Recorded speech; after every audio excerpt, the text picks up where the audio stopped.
Selamat sore Sobat Sehat semuanya, kembali lagi di Tropiko Podcast Kesehatan, Investasi, Pola Hidup Sehat, Prestasi.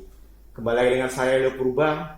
Tentunya hari ini kita akan membahas isu ataupun topik yang tentunya sangat bermanfaat bagi sobat-sobat sehat sekalian.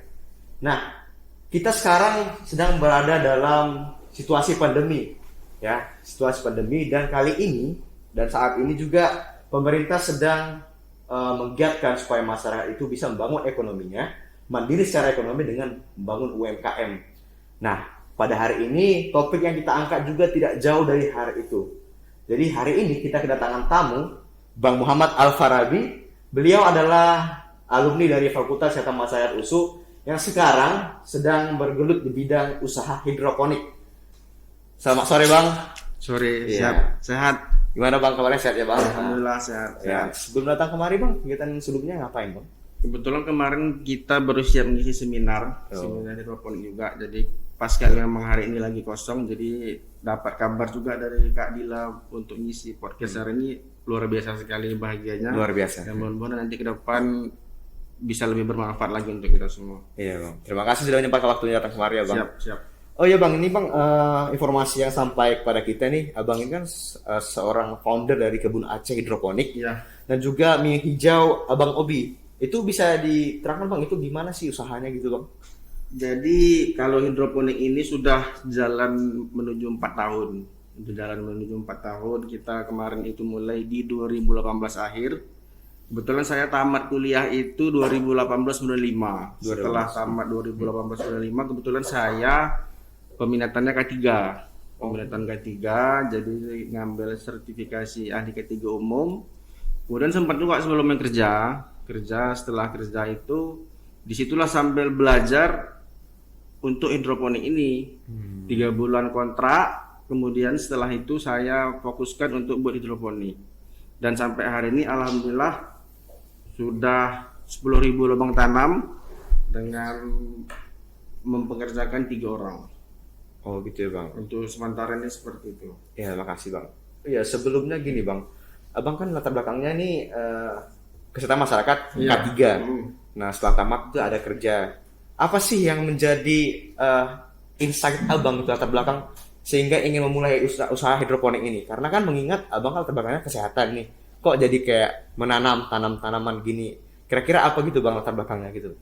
Sebenarnya kalau ditanya kok bisa saya buat hidroponik ini pun sampai hari ini saya juga belum tahu apa jawabannya. Karena memang ini bukan hal yang di set sebelumnya untuk bisa nanti dibuat tuh enggak. Jadi kemarin kan kerjanya itu di proyek ya. Di proyek itu kan sistemnya yang pertama udah pasti kita jauh dari keluarga. Kalau mungkin nanti udah nikah, udah punya anak, pasti juga sama keadaannya, jauh sama anak, jauh sama orang tua. Orang tua kan juga nantinya lama-lama akan semakin tua umurnya. Jadi berkaca daripada itu semua, saya nggak pengen jauh dari mereka. Karena kebetulan kemarin itu waktu saya di kontrak itu, kebetulan kan safety kan. Jadi banyak anggota itu yang ngeluh, bermasalah semua gara-gara jauh daripada keluarga. Jadi mengambil pengalaman mereka, saya nggak pengen merasakan yang sama. Ya udah, coba iseng belajar hidroponik full otodidak dari YouTube, dicoba dan alhamdulillah sampai sekarang. Masih berkembang sampai sekarang ya Bang? Alhamdulillah masih sampai saat ini. Cerita yang sangat luar biasa ya. Jadi ini adalah mengapa Abang Obi itu terniat ya membuat suatu usaha hidroponik ini ya. Memang kalau kita lihat-lihat ini sangat bertolak belakang ya dari latar belakang kesehatan gitu kan, mengambil jalan tengah atau jalan yang lain membuka usaha hidroponik gitu. Gini Bang, kan kalau bisa tentang tanam-tanaman ini ya Bang, kan ada itu usaha bertani ya udah di tanah gitu kan. Ya. Alasan Abang memulai dengan hidroponik itu sebenarnya apa Bang? Yang pertama kebetulan kan sekarang perkembangan zaman tuh udah lebih canggih ya. Iya. Kalau kita bisa menyingkat tenaga, menyingkat waktu, menyingkat energi, kenapa harus kita pilih yang masih seperti konvensional? Kebetulan dengan hidroponik ini yang pertama kitanya anak muda nggak gengsi lagi. Oh, iya, betul. Kenapa anak-anak muda hari ini nggak mau bertani? Karena alasan satu, malu dia. Malu mungkin magang cangkol, kotor-kotoran dan lain-lain, sehingga hari ini anak muda nggak mau menerjunkan dirinya untuk bertani. Padahal Kalau kita lihat hari ini, sektor terbesar yang mempunyai penghasilan paling tinggi di Indonesia hari ini dari sektor pangan itu sendiri. Sektor pangan. Ya, sementara kalau kita hari ini anak muda malu untuk menciptakan peluang untuk kita bisa mandiri lebih ke depan, maka ini sangat disayangkan. Kalau kita berharap kerja nih sama orang, belum tentu sesuai dengan apa yang kita mau itu tercapai. Iya, betul. Tapi kalau kita bisa mengembangkan diri kita lebih jauh lagi, kemungkinan apa yang kita cita-citakan itu bisa sampai. Karena sesuai dengan potensi yang memang kita cita-citakan. Berarti gini Bang, artinya jangan gengsi ya Bang. Ya, Ya karena memang mahasiswa sekarang atau mahasiswa ini banyak sekali nih. Dia kan S1 ini Bang. Jadi karena gengsi dia nggak mau mulai usaha yang kecil-kecil gitu Bang. Berarti jangan takut ya Bang. Ya. Karena kita nggak tahu rezeki di mana datangnya ya Bang. Betul. Ya gitu. Kemudian Bang, usaha ini kan efisiensi ya Bang. Efisiensi. Jadi yang membedakan dia dari segi kualitas Bang. Membedakan dia dari pertanian atau perkebunan yang lainnya itu apa Bang? Sehingga menjadi motivasi Abang lah. Kayaknya ini menghasilkan keuntungan yang besar gitu Bang. yang pertama kalau hidroponik itu sendiri udah jelas ya, seperti yang tadi saya sampaikan, kita ini nggak mesti capek, nggak mesti banyak habis waktu, tapi tetap bisa berproduksi dalam artian bercocok tanam dengan lebih bagus, lebih baik dan lebih cepat. Dalam artian kalau hari ini mungkin kita anggaplah kita nanam di satu ruangan ini, kita nanam secara konvensional ataupun di tanah. Mungkin kita akan butuh beberapa waktu yang lebih lama seperti untuk siramnya di sore hari, nyiramnya lagi di pagi hari, kemudian kita perlu banyak air lagi. Tapi kalau hidroponik enggak, kita tinggal colok atau tinggal kita cetekkan aliran listriknya, ya udah ngalir sendiri, airnya juga udah otomatis jalan sendiri, jadi kita nggak main-main lagi. Berarti sebenarnya Bang, kalau kita kaitkan dengan situasi pandemi seperti ini, dia bisa jadi kayak apa ya Bang? Ngisi kekosongan waktu gitu Iya, kan. betul. Karena kan nggak mesti ke tempat kan. Dia efisien, sistem kerjanya simple gitu ya Bang. Iya. Tapi usaha hasilnya nampak gitu ya Bang. Betul. Kemudian ini Bang, saya tadi sempat ya stalking dari Instagram Sayur Sehat ya Bang. Iya. Nah, tadi ada saya lihat tuh ada kol, tomat dan lain sebagainya. Itu kira-kira Bang yang Abang usahakan apa-apa aja Bang selain itu Bang? Sayuran yang tanam berarti. Iya. Kalau sayuran yang tanam, saya hari ini fokusnya ke sayuran daun. Daun. Sayuran daun itu artinya seperti kangkung, bayam, sawi-sawian, selada. Nah, seperti yang tadi disampaikan, kalau ada tomat dan lain-lain itu hanya untuk sekedar aja. Oh. Karena kalau sayur ini dia potensi panennya lebih cepat. Kalau sayur rata-rata sebulan sekali, paling lama udah panen. Jadi dengan melihat peluang yang panennya lebih cepat, artinya kan kalau panen lebih cepat, rezeki yang datang juga lebih cepat. Sementara di sayuran yang dimakan buahnya kayak tomat dan lain-lain itu lebih lama, 2 bulan lebih. 2 bulan lebih. Iya. Berarti menimbang ke waktu ya Bang. Iya, betul. Kemudian gini Bang, kalau ini kan makanan nih Bang, bahan pangan ya. Jadi kan kita butuh distribusi nih. Ini distribusinya produk Abang ini udah sejauh mana Bang? Sampai mana? Kalau untuk di wilayah Aceh, sayur kita dari ujung ke ujung udah pernah masuk. Oh, udah pernah masuk. Kalau di provinsi Aceh itu kan yang ujungan di Tamiang, Aceh Tamiang, di ujung lagi Banda Aceh tuh. Dari Aceh Tamiang ke Banda Aceh, alhamdulillah di seluruh kabupaten kota udah pernah masuk semua sayur kita. Cuman karena memang stok sayurnya masih terbatas, jadi ala kadarnya yang bisa kita kirim sesuai pesanan. Seperti itu. Kalau media pemasaran sendiri Bang, itu gimana Bang? Atau dia bangun kayak outlet gitu atau ada kayak tempat-tempatnya gitu Bang? Kalau media pemasaran saya hanya dengan media sosial. Media sosial. Baik itu WhatsApp atau Instagram. Kalau orang mau pesan dia biasanya 2. Kalau nggak delivery menggunakan jasa kurir, atau mereka langsung panen sendiri, petik sendiri, panen sendiri, gitulah gitu. Panen sendiri, petik sendiri. Ini Iya.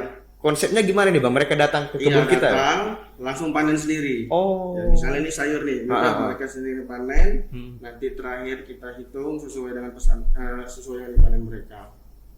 Oh, berarti kita ada kebun sendiri ya Bang? Iya. Nanti orang datang, Iya. bayar di tempat gitu ya Iya. Bang? Berarti tentunya lebih segar gitu ya Bang? Iya. Jadi kalau misalnya yang mesannya secara via online gitu Bang, cara dari Abang gitu mempertahankan kualitasnya itu gimana Bang? Dia pesan hari ini kita kirim hari itu juga. Artinya dia pesan jam 7 pagi, kita usahakan secepat mungkin langsung dikirim. Langsung dikirim.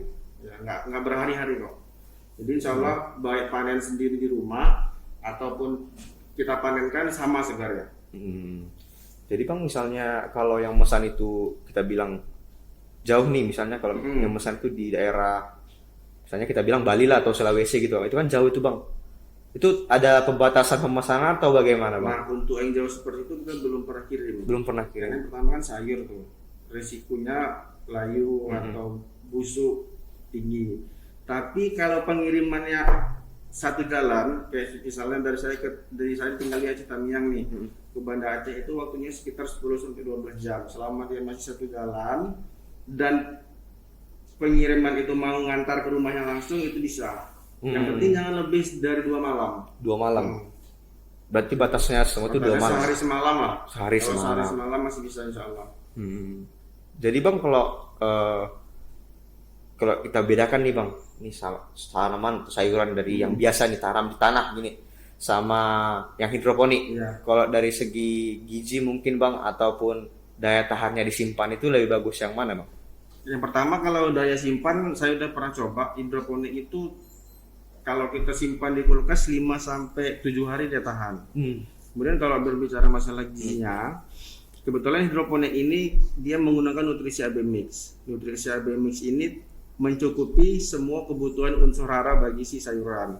Jadi karena dia mencukupi semua kebutuhan unsur hara daripada si sayuran, insya Allah gizinya juga tercukupi. Kalau kita tanya perbandingan lebih bagus di konvensional atau hidroponik, ini tergantung lagi bagaimana kita nanamnya. Dalam artian, kalau yang si konvensional ini dia nanam secara organik dan dia jujur dengan apa yang dia tanam, dia nggak semprotkan pestisida kimia dan lain-lain, mungkin bisa jadi kualitasnya sama. Nah hari ini yang mungkin yang disayangkan itu kenapa? Karena hari ini saya sudah melakukan beberapa survei itu. Saya turun langsung ke lapangan, saya tanya sama petani.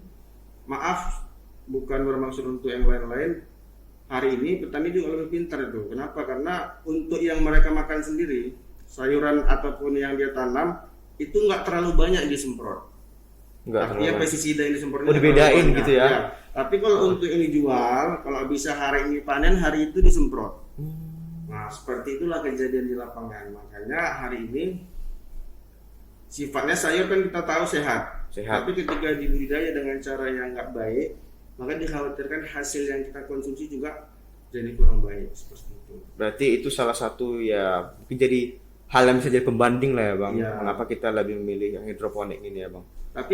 Tapi hidroponik juga tergantung orang yang nanam, karena bisa jadi dia bandel kan, dia nggak mau repot, dia semprotkan juga itu pestisida kimia. Ini kan juga jadi dilema. Saya juga nggak pengen membela hidroponik itu sendiri kan, tapi kalau saya pribadi alhamdulillah sejauh ini belum pernah saya semprotkan itu, karena kita kebetulan juga. Nah disinilah kadang-kadang kan orang nanya tuh, abang dulu kuliah di kesehatan, sekarang kerjaannya bertani. Bertolak belakang nih, tapi sebenarnya enggak. Sebenarnya apa yang kita makan insya Allah sehat untuk kita. Jadi hasil akhirnya setelah bertanam bisa lebih sehat. Kenapa? Karena kita budidaya dengan memikirkan kualitas yang terbaik, sehingga yang makan sayur itu juga insya Allah diharapkan sehat. Ya seperti itu. Berarti kita perhitungan juga ya gizinya gimana, kesehatannya gimana gitu. Jadi Bang, selama memulai usaha ini kira-kira hambatan-hambatan yang pernah datang sama Abang itu Bang yang seperti apa gitu Bang? Kalau hambatan alhamdulillah sejauh ini hama ya. Hama. Oh hidroponik mau hama juga ya Bang? Iya, karena hama itu kan udah memang musuhnya sayuran ya, ataupun musuh tumbuhan. Nah, dalam artian ketika kita udah diserang hama, udah pasti gagal panen. Ketika gagal panen inilah yang kadang-kadang buat kesedih. Nah, sejauh ini hanya itu kendala yang paling besar. Dan alhamdulillah selama berjalan 4 tahun ini baru 2 kali saya gagal panen. 2 kali. 2 kali, belum sering lah bisa dibilang alhamdulillah. Jadi untuk yang lain insya Allah aman, karena kalau kita punya usaha yang sifatnya di bidang makanan atau minuman, saya yakin selama kita manusia masih makan dan minum, sejauh itu juga pasarnya pasti akan selalu ada. Tinggal kita lagi aja yang mencocok-cocokkan ya kan, kemana harus pasar itu kita buat.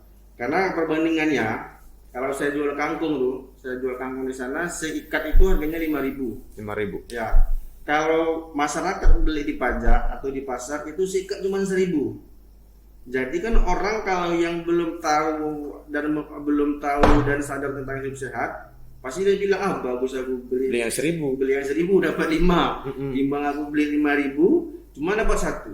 Nah, jadi artinya kan ini kita harus bisa pilih nih, kira-kira dia ini cocok nggak dengan hasil sayur yang kita jual.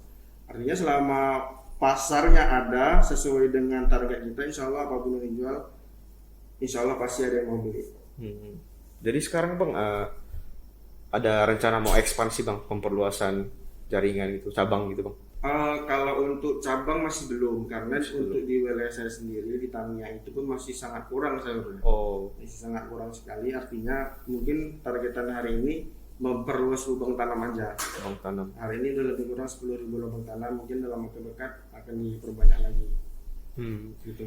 Jadi Bang, ini mau nanya juga nih Bang. Ini kan sebenarnya yang saya tanyakan ini adalah mungkin hal yang biasa terjadi saat ingin memulai usaha. Gitu Ya. kan.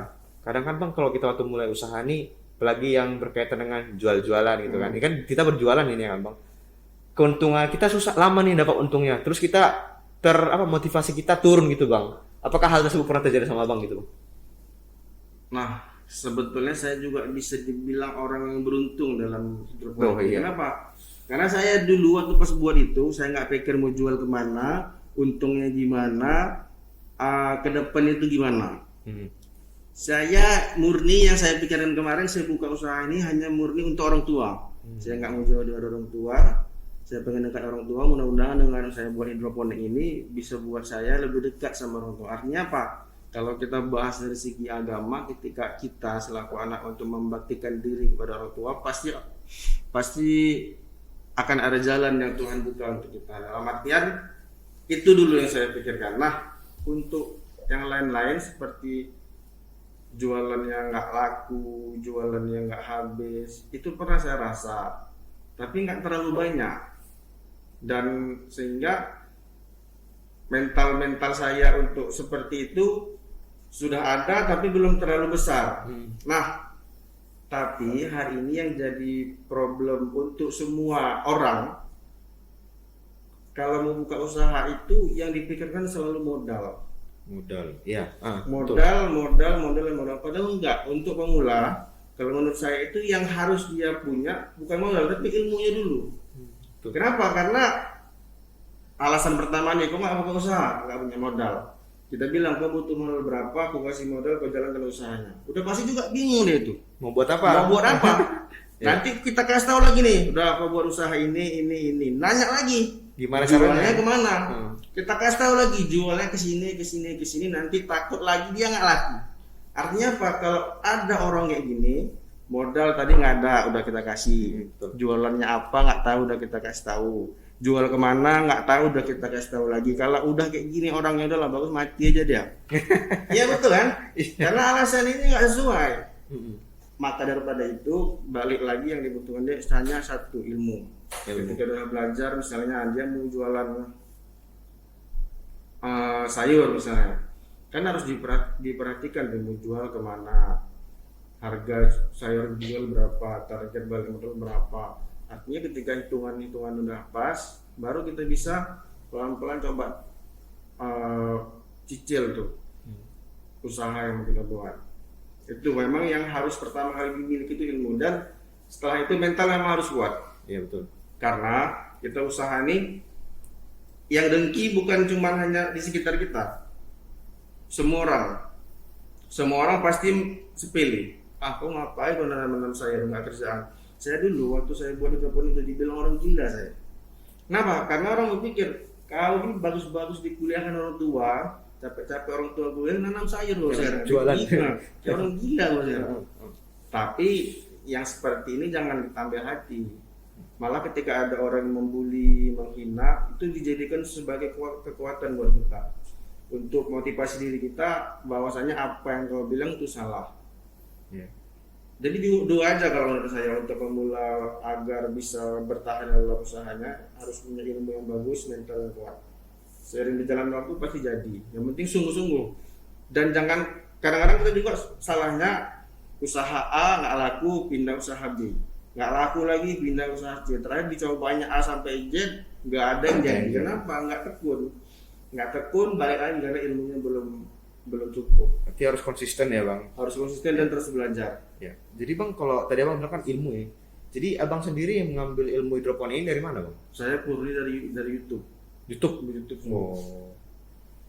Itulah hari ini kalau kita bisa memanfaatkan media sosial dengan baik, dengan bijak, insya Allah akan hasilnya baik juga untuk kita. Tapi kalau kita manfaatkan dengan cara yang nggak baik, ya hasilnya juga nggak akan baik untuk kita. Tergantung kita nih pakai jarinya mau dibuat untuk apa. Iya. Gitu. Luar biasa ya teman-teman. Bang Abi ini belajarnya dari YouTube loh. Berarti abang nggak ada kayak semacam sekolah khusus gitu ya bang? Nggak ada kursus gitu? Ada, saya ikut pelatihan satu kali. Pelatihan untuk membuat nutrisi untuk sayur. Selain itu saya belajar dari YouTube. Saya tanya sama senior yang udah buat hidroponik, kalau jumpa kayak ini masalahnya apa, kendalanya, ya udah hanya sebatas itu. Terus gini bang, ini saya teringat jadi pengalaman pribadi nih bang. Jadi kan saya ada teman satu kos, dia itu tinggalnya di daerah Simalungun, Sari Bedolo. Iya. Kalau bang tahu itu kan daerah pertanian ya bang, tuh suhunya itu dingin, kayak nanam jeruk, sayur di sana itu bagus. Jadi sempat ingin merintis usaha nih bang, merintis usaha yaitu kami mendatangkan sayur dari sana. Jadi didistribusikan di daerah Medan sini. Iya. Jadi kami memotong distribusi transportasi dari Sari Bedolo ke Medan ini. Jadi kami bawa sendiri kemari. Tentu biayanya lebih murah kan. Jadi ada konsep nih bang. Nah ini ada satu hal yang menjadi hambatan bagi mahasiswa yang membentuk suatu usaha ini bang. Kadang orang tua yang nggak mendukung gitu bang. Karena gini bang, misalnya betul. udah kamu sekolah aja dulu gitu. Ya. Kalau abang sendiri itu gimana bang, pendapat abang bang? Saya juga dulu gitu. Orang tua tuh pengen pasti anaknya pakai baju dinas. Iya. Enggak itu yang baju dinas ini, enggak itu, pasti itu pengennya. Dan saya setahun berhidroponik itu, orang tua belum restu 100%. Mungkin 70-60% lah. Tapi intinya kalau orang tua belum mengizinkan, kita pelan-pelan tunjukkan sama orang tua. Pelan-pelan kita tunjukkan sama orang tua kalau apa yang mau ku buat ini apa yang mau ku buat ini ya akan ada hasil yang rusak nanti. Kenapa orang tua kadang-kadang nggak mengizinkan kita untuk berusaha? Karena mungkin melihat anaknya bangun tidur pagi sih masih malas. Oh iya. Atau disuruh orang tua bantu ini bantu itu dia masih malas. Jadi gimana dia mau percaya anaknya ini bisa mandiri dengan apa yang dikerjakan, sementara sehari-hari yang dilihat orang tuanya masih banyak malasnya yang dia mengerjakan. Artinya kita perbaiki dulu diri kita tunjukkan sama orang tua kita pelan-pelan. Nanti kalau udah satu titik orang tua ngelihat kita berhasil, pasti nanti orang tua juga akan mikir dengan sendiri itu, oh iya rupanya bagus juga yang dibuat anak ini. Intinya tunjukkan aja dulu sama orang tua. Tunjukkan konsisten terus sampai nanti kalau udah dapat diikuti hasil yang baik, saya yakin orang tua pasti akan ngasih. Ya, bang. Jadi bang, kalau selama 4 tahun ini bang, abang membangun usaha ini kan bersinggungan nih dengan situasi pandemi. Itu dengan usaha abang sendiri itu ada pengaruhnya nggak? Misalnya penjual makin naik atau makin turun gitu bang? Kalau makin turun kayaknya enggak. Karena kan sayur ini kan orang semua makan ya. Mau pandemi nggak pandemi orang makan sayur. Kecuali sebelum pandemi orang nggak makan sayur, setelah pandemi orang makan sayur itu pasti meningkat nih.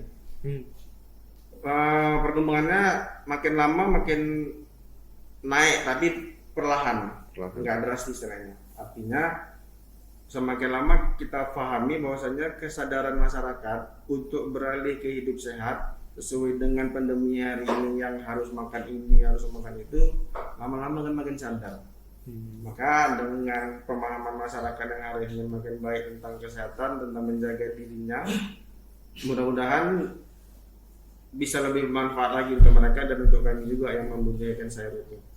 Berarti pandemi ini mengajarkan pada masyarakat bahwa mereka sudah paham nih betapa pentingnya hidup sehat. Iya. Berarti itu berdampak juga ya bang bagi permintaan sayur ini. Iya betul. Ya. Berarti teman-teman atau wasia semuanya, jadi Memang pandemi ini memberikan dampak yang sangat terasa ya untuk kita semuanya, baik dari segi ekonomi, sosial dan lain sebagainya. Tapi ini adalah hal positifnya, yaitu mengembangkan masyarakat itu sebagai paham betapa pentingnya kesehatan, dan ini juga terwujud dengan adanya usaha dari Bang Obi ini. Ya Bang, terima kasih informasi yang Ya, sangat sama-sama. luar biasa lah Bang. Ini mungkin bisa jadi untuk memotivasi teman-teman yang ada di sobat-sobat saya semuanya. Kira-kira Bang ada pesan-pesan terakhir Bang untuk teman-teman yang nonton ini? Yang pertama, anak muda ini harus mindsetnya berubah. Ya. Anak muda khususnya sarjana nih ya, khususnya sarjana. Hari ini banyak sarjana itu yang mikirnya tamat kuliah mau kerja di mana. Itu pasti tuh. Pasti anak kuliah sekarang mikirnya udah tamat kuliah mau kerja di mana, mau ngelamar di mana. Tapi coba diganti mindsetnya dari mau kerja di mana, tapi mau buka kerjaan apa. Iya. Buka lapangan kerja. Iya benar, mau buka kerjaan apa. Kenapa? Ketika kita membuka lapangan kerjaan, manfaatnya nggak hanya untuk diri kita, manfaatnya untuk orang banyak, untuk masyarakat. Selain untuk diri kita, artinya ketika kebermanfaatan kita lebih luas, nggak hanya untuk kita, maka kehidupan kita ini akan lebih indah itu, lebih berarti. Kita gajian nih, bahagia kita gajian. Tapi kalau kita bisa menggaji orang, orang senyum gara-gara gaji kita, orang berdoa untuk kita, itu rasanya bahagianya minta ampun. Jadi artinya jangan lagi berpikir mau kerja di mana, tapi pikir mau buka kerja apa. Sehingga diharapkan nantinya ketika anak-anak muda ini berpikir mau usaha, mau buka pekerjaan, diharapkan kawan-kawan di sekitarnya dulu lah, di kampungnya atau di dusunnya yang mungkin belum kerja bisa diajak ya untuk bekerja. Hari ini juga anak-anak muda ini banyak yang dengan pandemi ini melakukan hal-hal yang kita nggak ingin. Nah, dengan harapannya anak muda ini berpikir maju, berpikir positif, kawan-kawan juga bisa mencontoh. Ya mudah-mudahan untuk kita semua tetap semangat untuk apapun yang mau kita bangun. Jangan pernah putus asa dengan mimpinya. Buktikan sama-sama orang kalau kita pasti bisa. Gitu aja. Ya, terima kasih Bang Obi. Ya, sama-sama. Jadi banyak sekali pembelajaran yang bisa kita peroleh ya, mulai dari jangan takut ya mulai satu usaha, jangan gengsi meskipun kita itu tamatan seorang sarjana. Jangan berhenti berusaha jika kita mendapatkan ya kritik-kritik dari luar ya, tapi kita membangun diri bagaimana supaya kita bisa menunjukkan sama orang ya Bang. Dan yang paling terakhir nih, yang paling bagus, sebaik-baiknya orang adalah orang yang bermanfaat bagi orang lain. Ya Bang? Iya, betul. Ya, cukup sekian mungkin pertemuan kita pada hari ini. Kita kembali di Tropico Podcast berikutnya. Kesehatan, investasi, pola hidup sehat, prestasi. Sampai jumpa.